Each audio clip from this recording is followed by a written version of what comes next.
Nacional de Radio y Televisión.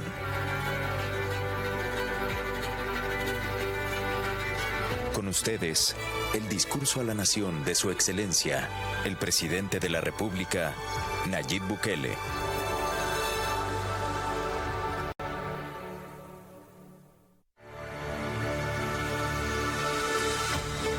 Transmite el Gobierno de El Salvador. Todos los canales y emisoras deben enlazarse a la cadena nacional de radio y televisión.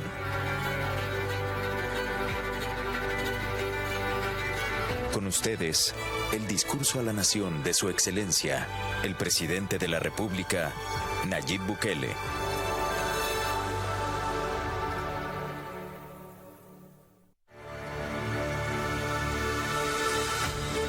Transmite el Gobierno de El Salvador. Todos los canales y emisoras deben enlazarse a la cadena nacional de radio y televisión.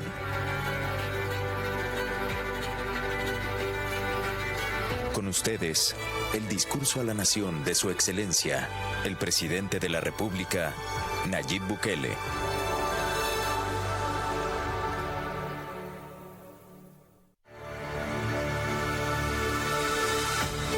Transmite el Gobierno de El Salvador.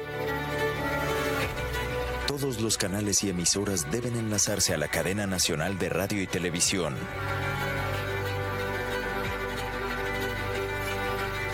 Con ustedes, el discurso a la nación de Su Excelencia, el Presidente de la República, Nayib Bukele.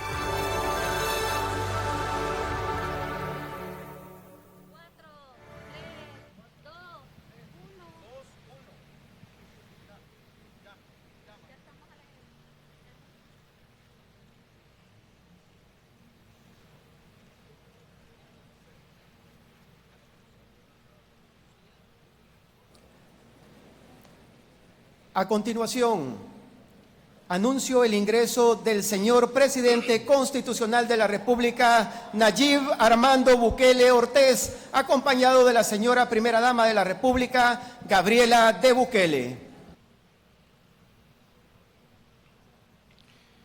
Fuerza Armada, atención, ¡firre!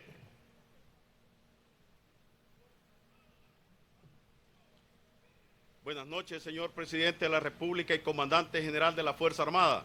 Con permiso, señor Presidente, le voy a hablar. Le doy parte que la Fuerza Armada está lista para presenciar su discurso a la nación de su cuarto año de gobierno.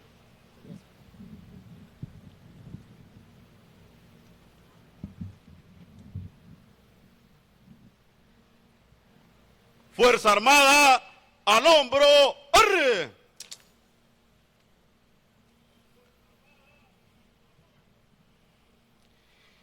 Vista a la izquierda, atención, presenten, ¡arre!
Descansen. ¡Arr! Fuerza Armada, descanso.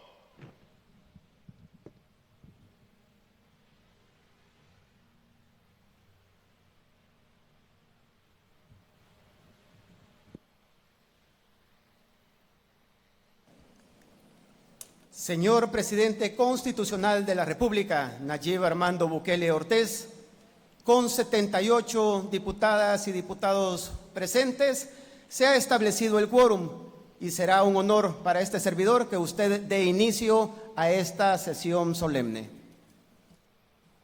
Muchas gracias, señor Presidente de la Asamblea Legislativa. Se abre la sesión solemne número 3.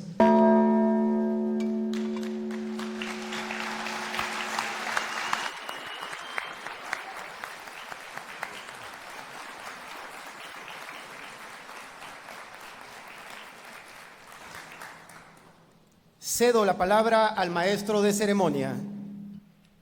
Diputadas y diputados de la Honorable Asamblea Legislativa, señoras y señores, invitados especiales, nos ponemos en pie para presenciar el ingreso del pabellón nacional. Unidades, atención, ¡fir! Al hombro, ¡fir! Vista a la izquierda, atención presente, ¡fir!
Unidades, al hombro, ¡fir!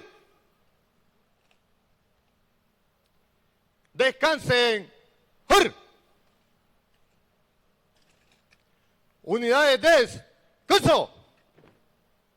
Seguidamente, orgullosos de nuestra nación, cantemos con fervor nuestro himno nacional.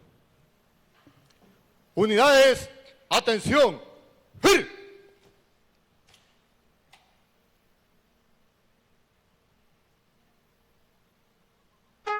La patria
afana en seguir por llenar su grandioso destino, conquistarse un feliz porvenir. Le protege una férrea barrera contra el choque de ruin deslealtad. Desde el día que su alta bandera con su sangre escribió libertad, escribió libertad, escribió libertad. Unidades 10. ¡Curso!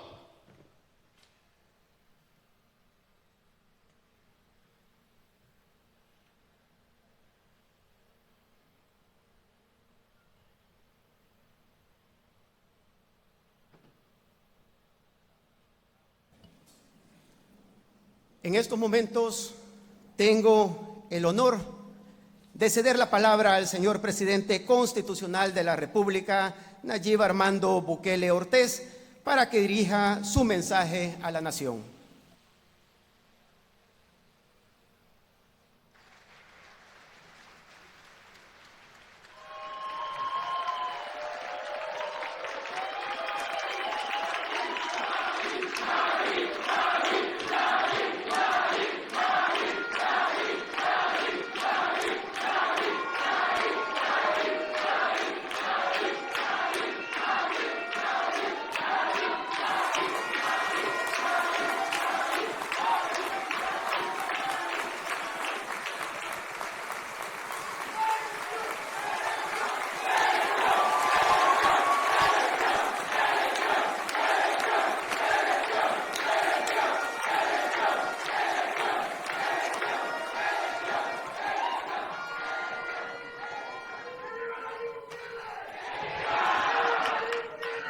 Muchas gracias.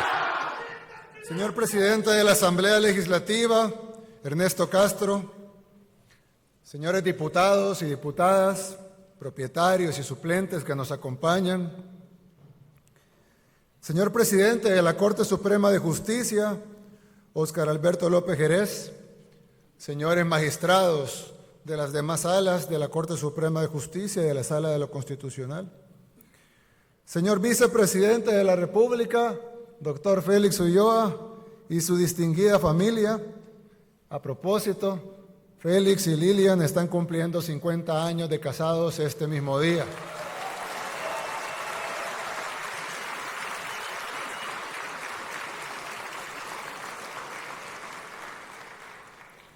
Y decidió invitarla a cenar aquí a la Asamblea. Pero Lilian está acostumbrada a eso, ¿verdad, Lilian? Felicidades, que Dios los bendiga su unión y que sean 50 años más.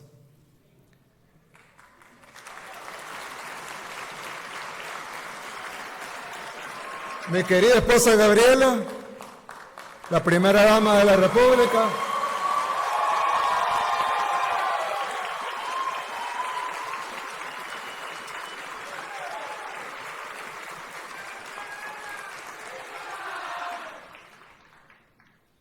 Señores diputados al Parlamento Centroamericano, señor presidente y magistrados de la Corte de Cuentas de la República, señora presidenta del Tribunal Supremo Electoral y magistrados que nos acompañan, señores miembros del Ministerio Público, Procurador General de la República y Procuradora para la Defensa de los Derechos Humanos, excelentísimos señores embajadores y honorables jefes de misiones diplomáticas acreditadas en nuestro país, señor presidente del Consejo Nacional de la Judicatura y concejales presentes, señor alcalde municipal de San Salvador, Mario Durán, señores miembros del Gabinete de Gobierno, honorables representantes de organismos internacionales y agencias de cooperación, invitados especiales, mi querida familia que me acompaña aquí y, sobre todo, querido pueblo salvadoreño.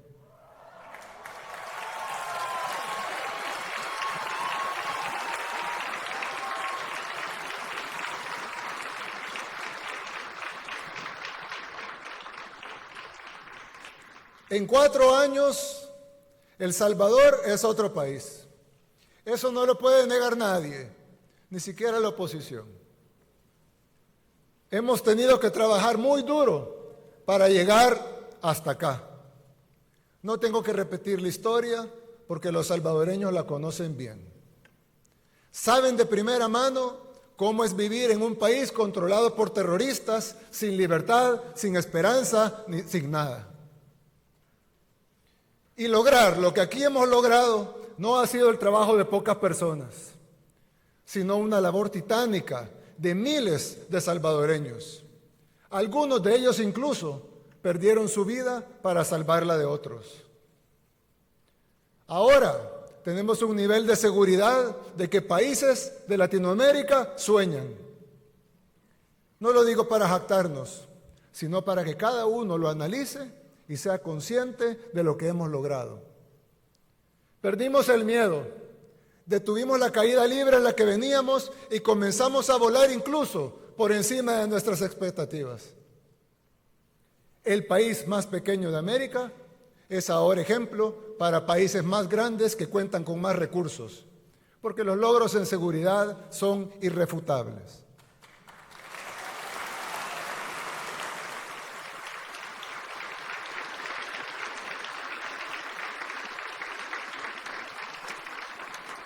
Hoy, la normalidad de los salvadoreños es caminar a las 9 de la noche en su comunidad, o cruzar una calle antes prohibida, o jugar en el parque con amigos de otra colonia.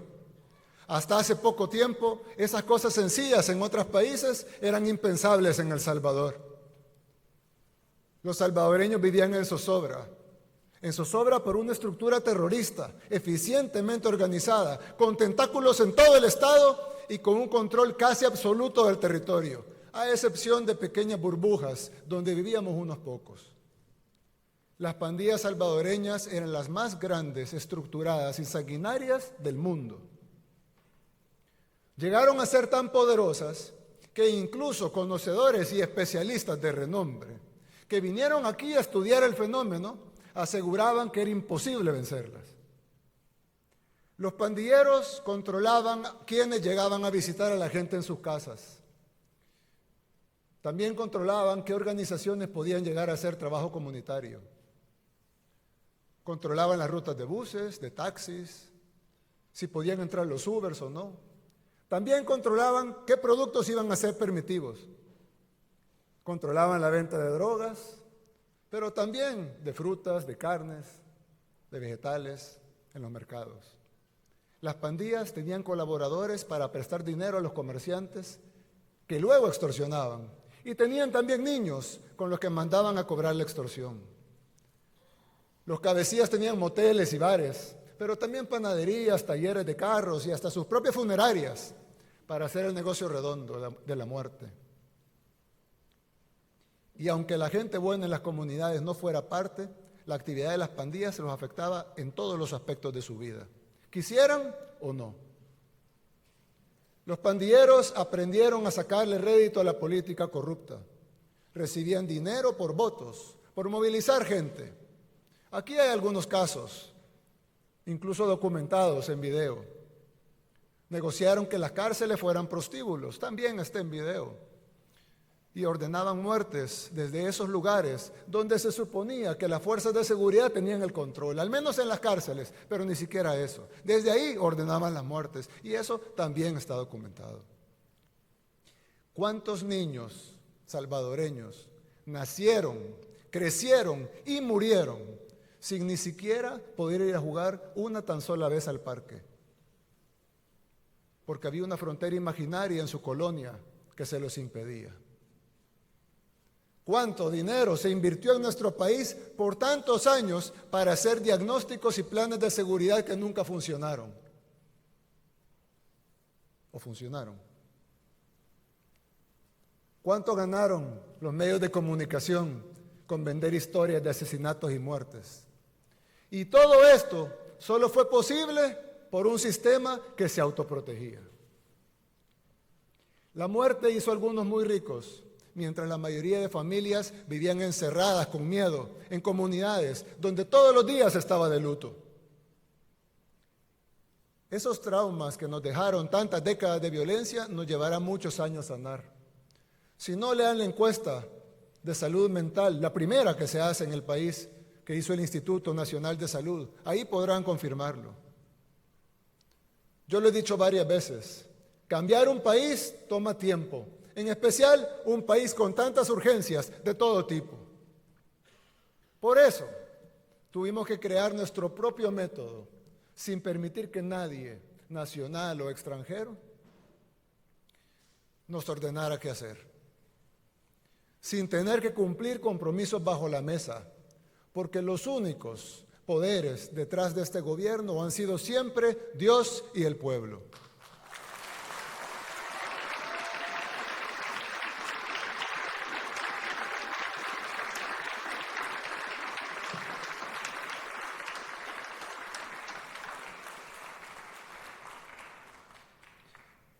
Ningún otro presidente podía siquiera, no quería, pero si hubiera querido, no podía siquiera tomar decisiones porque no venían aprobadas por sus financistas. Mientras que nosotros solo le rendimos cuentas a los salvadoreños. Por eso hemos podido tomar las decisiones que había que tomar. No rendimos cuentas a la comunidad internacional. No nos doblegamos ni ante los países que nos quieren decir cómo debemos resolver nuestros problemas, cuando ellos ni siquiera pueden resolver los de ellos. En El Salvador hicimos lo que ningún país de Latinoamérica pudo hacer, ni siquiera algunas potencias del continente. Cambiamos el viejo sistema político y le arrebatamos a los delincuentes el control del Estado. Pero quizá a 4 años de gobierno, nuestro principal logro no sea la seguridad, sino haber alcanzado realmente la capacidad de reinventarnos. Desde el principio tuvimos el liderazgo, la visión, la valentía, la determinación, pero nos hacían falta las condiciones. Las fuimos consiguiendo poco a poco. Al inicio con la presidencia, luego gobernamos a pesar de los obstáculos, y finalmente con el triunfo de esta asamblea, que con eso se logró además no solo la gobernabilidad, sino también la depuración del sistema judicial y del Ministerio Público. Sin esas cosas hubiera sido imposible luchar la guerra contra las pandillas. Ahora, el régimen de excepción, también aprobado por esta asamblea, nos ha permitido saborear al fin la paz, por primera vez desde que tenemos memoria. El Salvador es un país pequeño, que no tiene los recursos de las grandes potencias mundiales, pero aún así hemos ido arreglando lo que estaba mal y cada vez somos más conscientes de que otra forma de vivir sí es posible. Para un país como el nuestro, que estaba al borde del colapso por la violencia, reinventarse no solo era una necesidad, sino que era vital. Hoy, 4 años después, podemos decirlo sin que suene exagerado, ya no somos los mismos.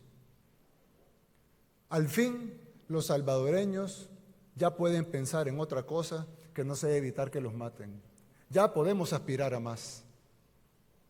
El Salvador es otro país. Ahora, de verdad es nuestro. Ahora los comerciantes pueden pensar en cómo vender más, cómo mejorar sus servicios, cómo abrir nuevas sucursales. Ya no están pensando en cómo pagar la extorsión a fin de mes o que los maten por no pagarla. Los jóvenes pueden pensar en un futuro diferente, en lugar de ser únicamente reclutados o asesinados por las pandillas. La gente está pensando a dónde ir o qué más hacer el fin de semana. Ya no tienen miedo de estar afuera todo el día o regresar tarde a su casa. Lo que antes era privilegio de unos pocos, ahora es lo cotidiano para todos. Ahora lo cotidiano empieza a hacer que los niños jueguen en cualquier parte, que los vecinos se crucen en cualquier calle, sin importar la hora, que en las colonias los desconocidos dejen de ser una amenaza, que las familias ya no estén separadas por fronteras imaginarias, que los espacios públicos sean de verdad públicos. Gracias a mi esposa Gabriela, que las madres embarazadas vayan a sesiones de educación prenatal, cerca de su comunidad, que los niños vengan al mundo con amor. y que los padres puedan también vivir ese momento. Ahora, lo cotidiano empieza a hacer que la gente vaya al centro histórico en la noche, conciertos todas las semanas, que los hoteles y los hostales estén llenos, que las familias salgan y regresen a sus casas a la hora que quieran, que los padres lleven a los hijos a sus cubos y a las bebetecas, que seamos anfitriones de mundiales de surf, que seamos sede de los Juegos Centroamericanos y del Caribe y de Miss Universo. El Salvador es otro país, ya no somos los mismos. Pero la necesidad de reinventarnos siempre la tuvimos. Esa necesidad siempre estuvo. La diferencia es que ahora tenemos la capacidad y la voluntad para hacerlo. Y lo demostramos con la guerra contra las pandillas. Todavía no estamos donde queremos en muchas áreas que también son importantes. Sin embargo, hay unas decisiones que no podemos seguir aplazando, porque debemos garantizar una mejor gestión pública y tener los recursos necesarios para satisfacer todas las necesidades que nos faltan. Por eso hoy quise hacer 3 anuncios.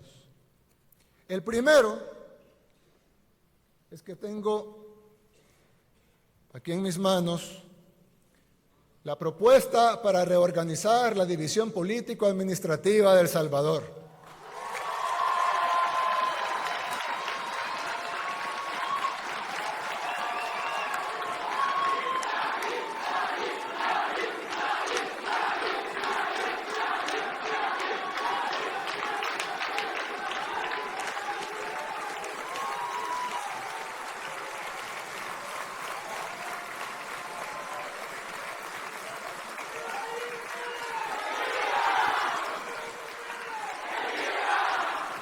Vamos a reducir el número de alcaldías del país de 262 a 44.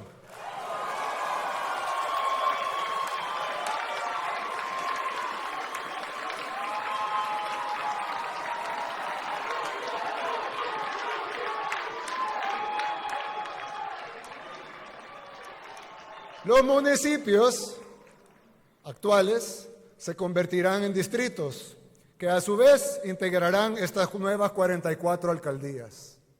Es decir, ya no tendremos 262 alcaldes, ni 262 consejos municipales, ni todos los demás colaboradores de confianza que tienen, ni síndicos, suplentes, tesoreros, gerentes, asistentes, asistentes del asistente, etcétera, etcétera, etcétera.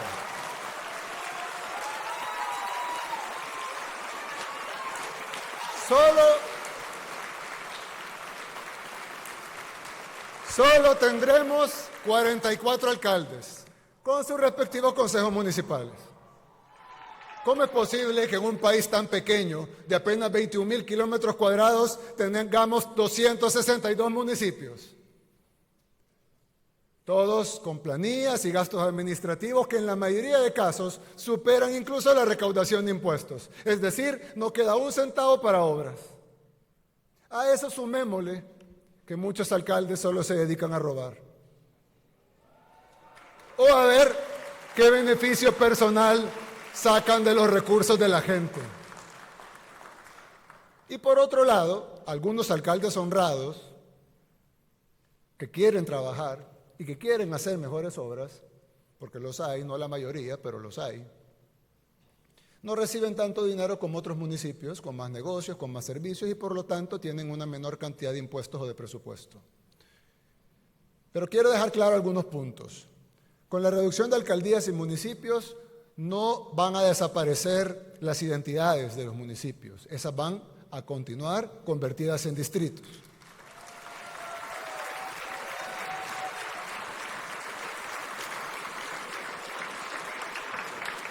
Tampoco desaparecerán las oficinas que todo el mundo conoce, que actualmente hay en cada municipio. Seguirán ahí, no tendrán que ir más lejos a hacer un trámite. Lo harán en el mismo lugar donde siempre lo han hecho. Las tasas municipales continuarán siendo las mismas en cada distrito, sin incrementos, por decreto.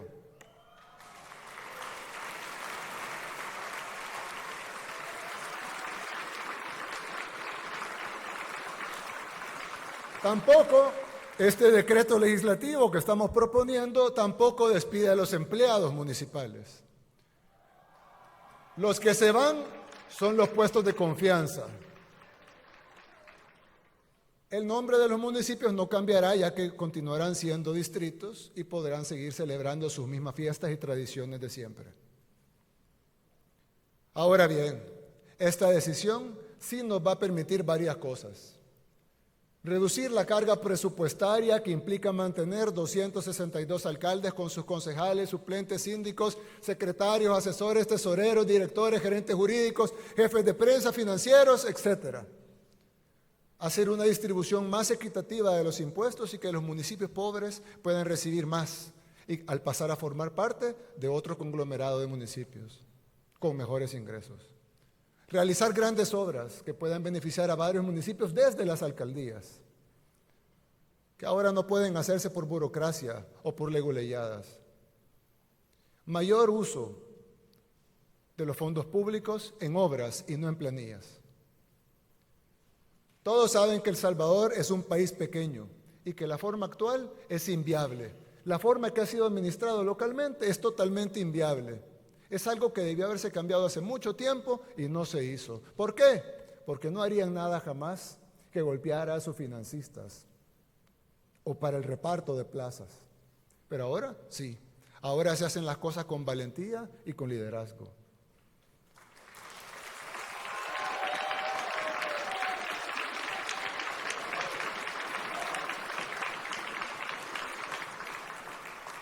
Hay otra ventaja. Y es que ahora van a poder elegir mejores alcaldes y también fiscalizarlos. Más fácil elegir 44 que 262. Es más fácil fiscalizar 44 que 262. Por eso deberán trabajar más arduo y con más honestidad que antes, sin distinción. Y la gente podrá escoger a los mejores. Todos los municipios tendrán oportunidades equitativas para crecer. El segundo anuncio que les traigo es, ustedes tendrán que votarlo, por supuesto, esta es una propuesta, espero que pase, para reducir este órgano a 60 diputados.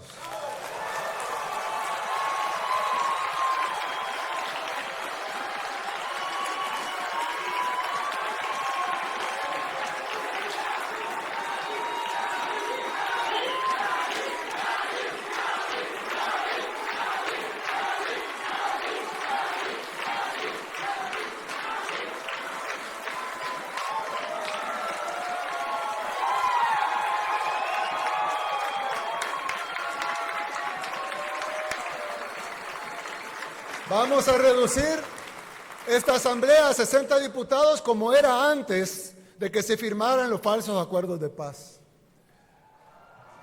¿Se fijaron cómo no se levantaron los de la esquina?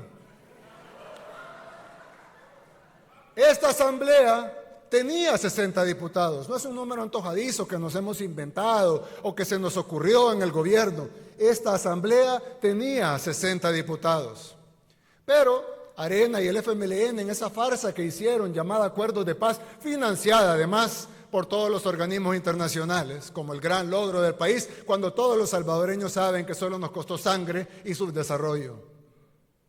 Pero Arena y el FMLN, en esa farsa que firmaron, en su momento añadieron 24 diputados más a la Asamblea Legislativa para asegurar los curules de sus amigos sin perder los otros curules. Mantener todos los salarios y sus privilegios y dejando entrar a la mesa al FMLN, que fue lo único que se cumplió de los acuerdos de paz, darles a ellos su tajada del pastel. Ese incremento de los diputados incluso fue declarado inconstitucional por una pasada sala de lo constitucional. ¿Y qué hicieron los diputados? No les importó. Cambiaron la ley y quitaron la plancha nacional y lo que hicieron fue incrementar los diputados por departamento para mantener siempre los 84 diputados que se habían repartido. Ahora venimos a corregir esta plana. Ambas propuestas, y espero que así sea, deberían estar aprobadas y en marcha antes de las elecciones generales del 2024.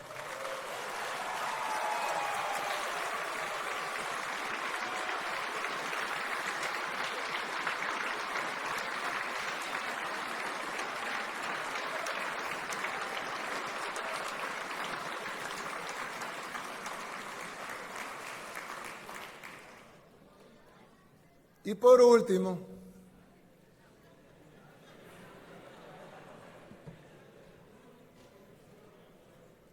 último, quiero anunciar algo que es aún más importante que las dos cosas que dije anteriormente.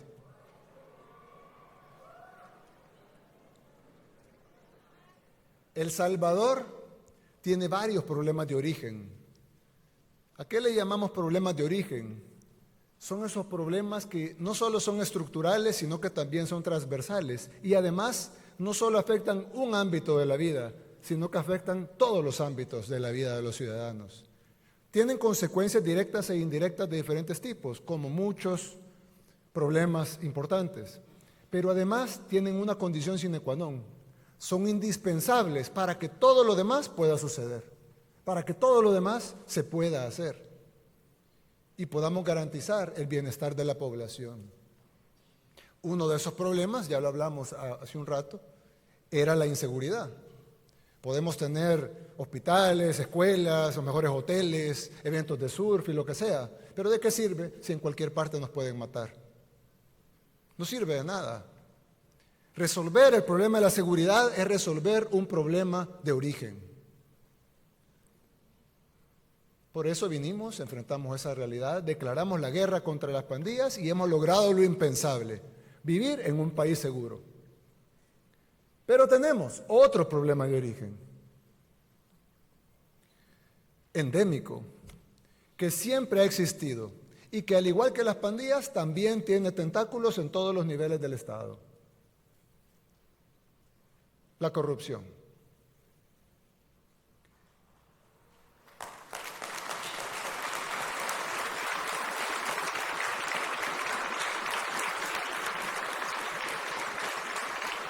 Así como la delincuencia, la corrupción afecta todas las áreas de la vida. Un país no puede funcionar si hay corrupción. No nos deje invertir en soluciones y proyectos para la gente, y mucho menos en grandes obras que nos permitan crecer más rápido y frenar el letargo del subdesarrollo en el que nos mantuvieron. Pero la corrupción también es un problema, no solo por lo que los funcionarios roban, sino porque se necesita tiempo para hacerlo.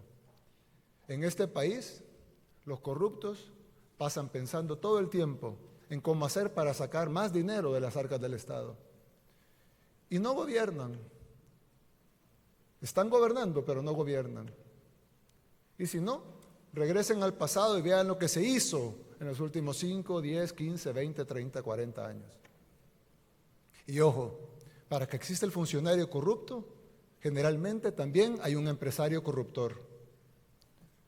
En la mayoría de los casos, tiene una tajada más grande incluso que el funcionario. Paga 1 millón para robar 10 millones. Así que mi tercer y último anuncio, el más importante de los 3 que daré esta noche, es que hoy declaramos la guerra contra la corrupción.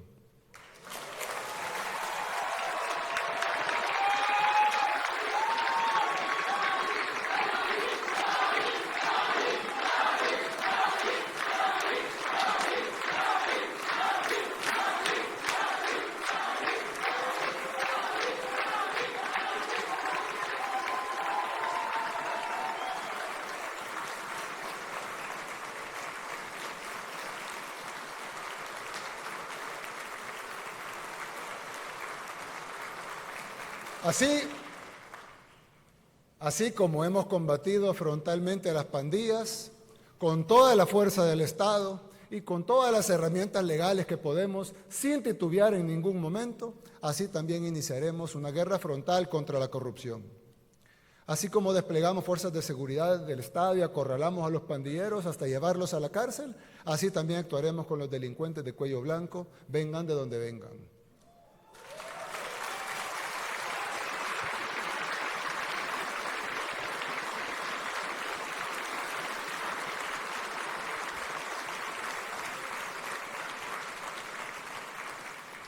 Porque nadie tiene derecho a ser corrupto.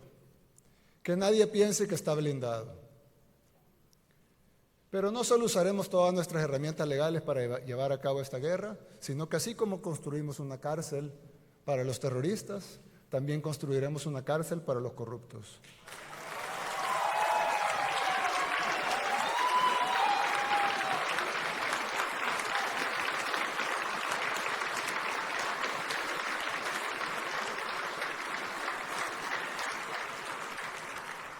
Incautaremos todo lo que tengan y haremos que devuelvan lo robado.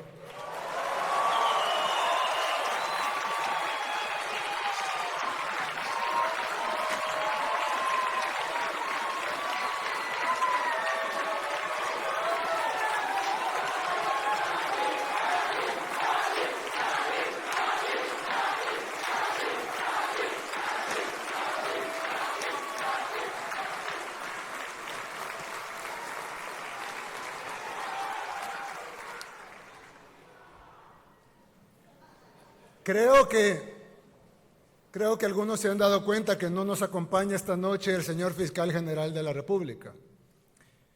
Es porque en este momento el Fiscal General se encuentra allanando y extinguiendo el dominio de todas las propiedades de Alfredo Cristiani.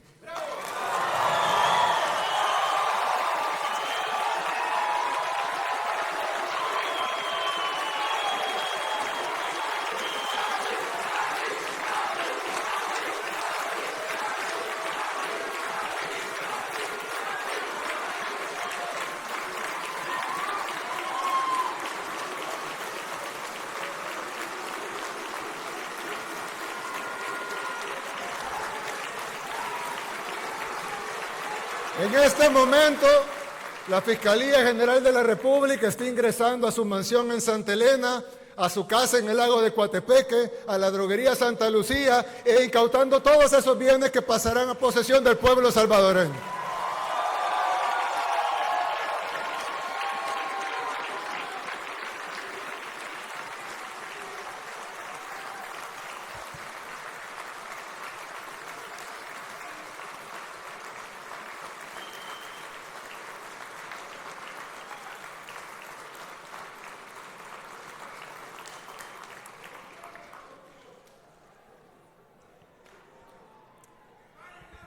Pero este no será el único, por supuesto. Reinventarnos significa hacer lo que nadie antes tuvo el valor de hacer. Obligar a uno de los mayores corruptos de nuestra historia reciente a que devuelva lo robado.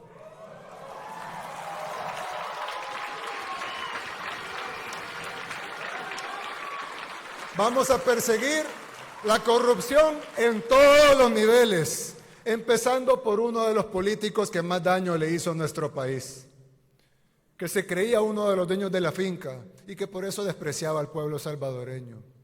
Curioso que no vi al FMLN aplaudir. ¡Traidores!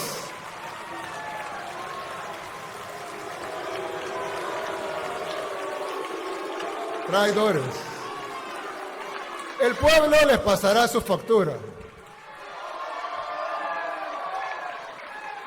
El Salvador no volverá a ser la finca de nadie.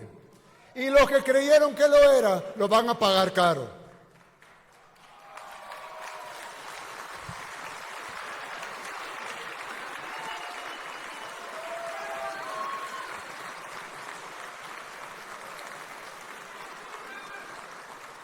No importa si robó hace 1, 5, 10, 30 años. Les recuerdo que gracias a las reformas hechas en esta Asamblea Legislativa, los delitos de corrupción ya no prescriben.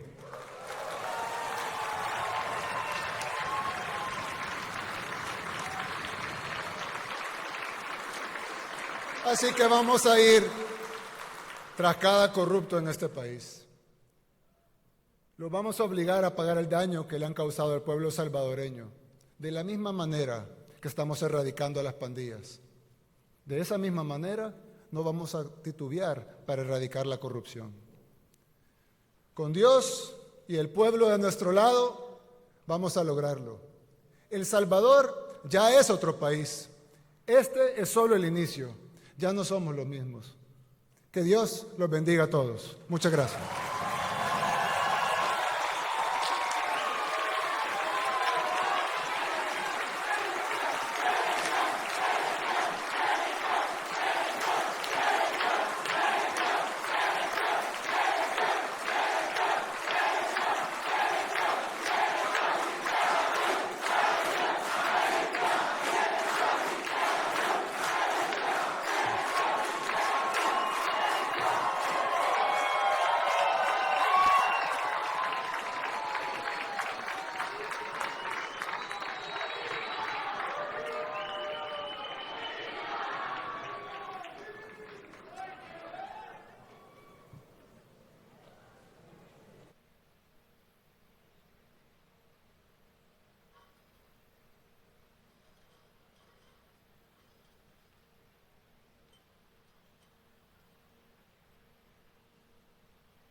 Cedo la palabra al maestro de ceremonia.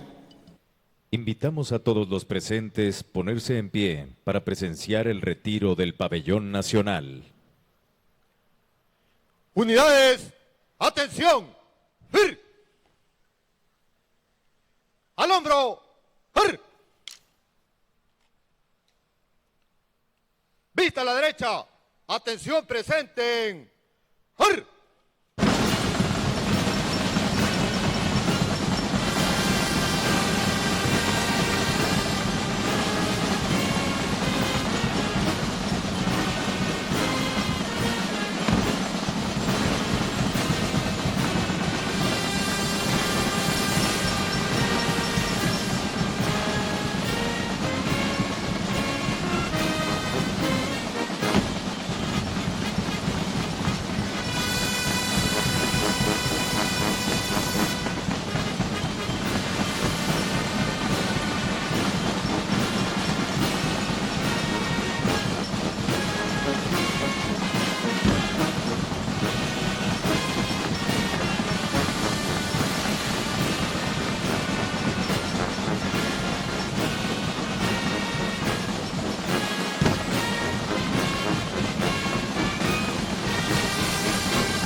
Unidades al hombro.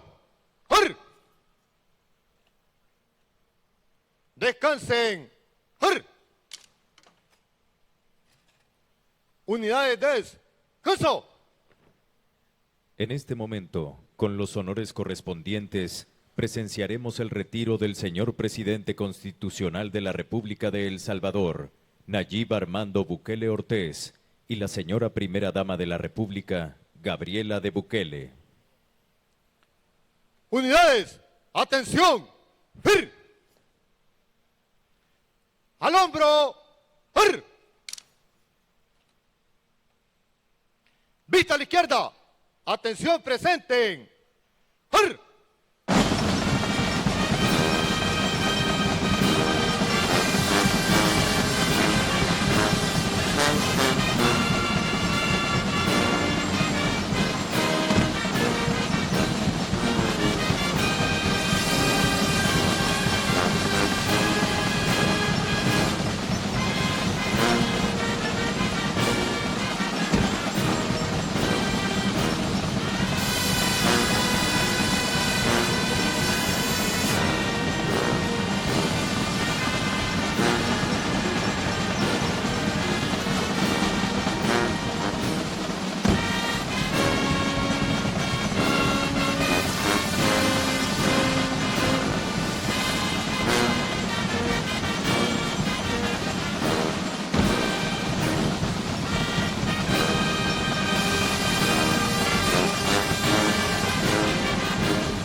Transmitió el gobierno de El Salvador. Agradecemos a los medios de comunicación por enlazarse a la cadena nacional de radio y televisión.